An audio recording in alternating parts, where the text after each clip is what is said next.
I welcome you to the Healthy Heart, Healthy Life Pune, session number 17. I am Dr. Neelkant Karandikar, cardiologist from Pune. I do non-invasive as well as invasive cardiology procedures. And today I am going to start discussing, or rather discuss, the very important topic of heart rate. When you go to a doctor for a checkup, what is one of the first things, after taking your history, of course, the first thing that a doctor checks is your pulse or the heart rate as it is recorded from your pulse. Let me tell you about this very, very great quotation. The goal of life is to make your heartbeat match the beat of the universe, to match your nature with Mother Nature. This quotation was by Joseph Campbell, professor of literature. And how true what he said is how very, very, very true. That if your heart rate, heartbeat matches the calmness of Mother Nature, then you are perfectly healthy. Your heart rate, if it is healthy, it is one of the biggest indicators that you are indeed a healthy person.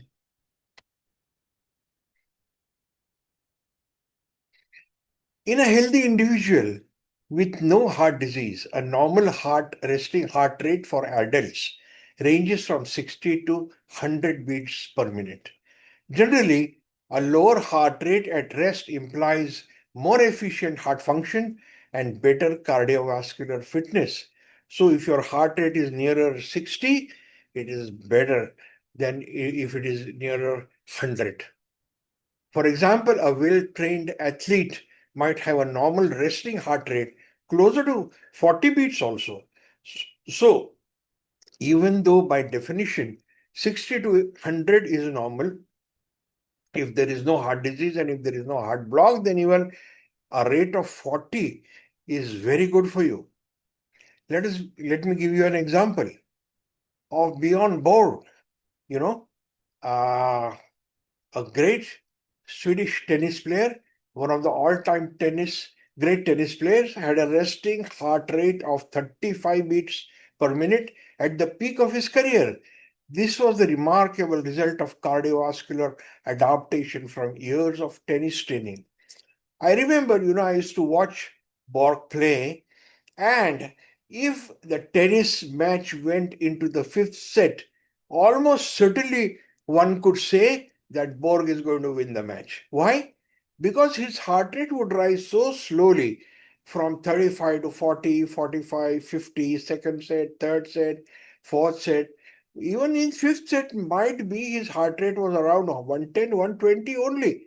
Whereas his opponent's heart rate, if that opponent is not that fit, would have already risen to 180, 190, 200.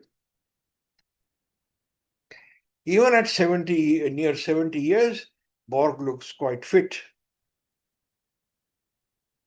Now let us again see this wonderful video. We'll start with the basics and Regarding examine the how heart. the human heart works. The heart is a muscle about the size of a clenched fist that is located under the rib cage and between the lungs. It is divided into a left side and a right side. Each side has two chambers. The upper chambers are called atria and the lower chambers are called ventricles. Blood flows from the atria to the ventricles through one-way valves. The atria and the ventricles work together as a team to pump blood through the heart.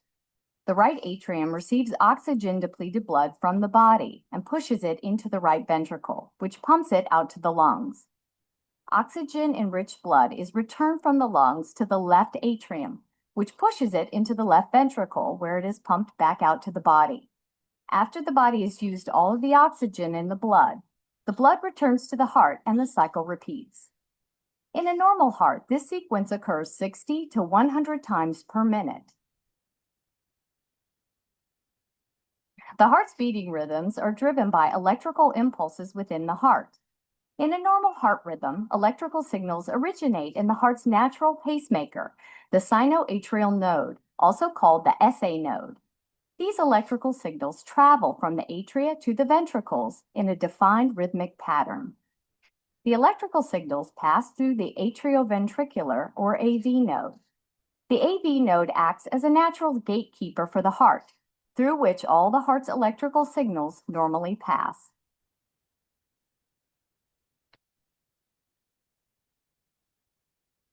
This video very elegantly showed the functioning of the heart. The heart function, the right heart collects blood from the entire body, impure blood, pushes it to the lungs. The purified blood from the lungs enters the left side of the heart, and it is again pushed, the purified blood is pushed through the aorta, the big artery, into the entire body. Now, an efficient heart is going to be able to completely fulfill the body's requirements, even if it beats around 60 times per minute. In the case of Bjorn Borg, with just 35 contractions, the heart was able to fulfill the body's requirements. Whereas a less efficient heart will need more number of beats, 70, 80, 90, 100, to fulfill the body's requirements. It is definitely said that the longevity of a person is more if the heart rate is less, respiratory rate is less, and the temperature is also less. That means at rest, the body has to work, spend less energy to fulfill the requirements of the body.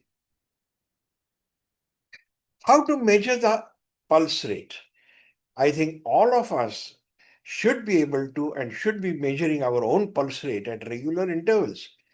Although you may be able to feel your blood pumping in a number of places, the like inside of the elbow, even the top of your foot, your wrist is probably the most convenient and reliable place to get a good pulse. Press your index, middle, and ring fingers together on your wrist below the fat pad of your thumb. Feel around lightly until you detect throbbing. If you press too hard, you may suppress the pulse. So just give light pressure, light to moderate pressure. You can probably get a pretty accurate reading by counting the number of beats in 15 seconds and multiplying that number by 4. Or you can also count for 10 seconds, multiply by 6. Or if there is you are in a great hurry, like before giving CPR, what we saw last time, you can just count for 6 seconds and multiply by 10. The best time to get your resting heart rate is the first thing in the morning, even before you get out of bed. Also, it indicates how well you have rested at night. It's very important. Before you get up, just see your pulse. To gauge your maximum heart rate, take your pulse immediately after exercising and vigorously see how much your pulse is rising. This is how you should measure your radial pulse. You know, the left hand is shown at the top, and the 3 fingers of the right hand are kept on the radial pulse. You count for 15 seconds, multiply by 4. This is how you can feel your carotid artery. But remember, never to press both carotids together. You may get a fainting attack. But generally, most people are comfortable with measuring the radial pulse. Now, what is the resting heart rate for men? We'll also see for women. For an athlete, as we have already discussed, the resting heart rate is lesser as compared to the less fit individual. You know, athlete, excellent fitness, good fitness, above average, average, below average, and poor. So, whereas an athlete at the age of 18 to 25 would have a 49 to 55 pulse rate, a poor fitness person would have a 82 plus heart rate at that age. And similarly, according to age, the heart rate varies to some extent, but generally it is in the same range. As far as the women are concerned, the heart rate is about 3 beats more than the men, roughly, not in every case. And again, the same thing. Athletes have lower heart rate, and the poor fitness people have higher heart rate. In a total of 3,743 patients, heart rate was correlated with blood pressure. This was a study, and high resting heart rate in Indian patients was found to be associated with high BP also, high blood pressure. And that is the next topic we are going to discuss. Chronically elevated heart rate, that means heart rate elevated for a long time, may have implications on cardiovascular mortality and morbidity.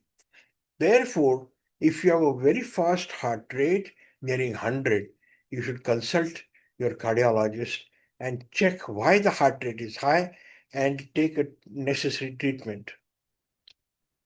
Thank you very much. This was a short and I hope sweet talk. And what we have discussed is the pulse rate, the importance of the pulse rate, and what how you should measure the pulse rate, basically in the morning and even after exercise. What happens to the pulse rate or the heart rate after exercise will be discussing in a subsequent session. I thank you again very much. If you're subscribed to my channel, very good. If not, please do subscribe. Give me a thumbs up, which will encourage me to give you more and more excellent information about the heart and related topics. Thank you again. Thank you very much.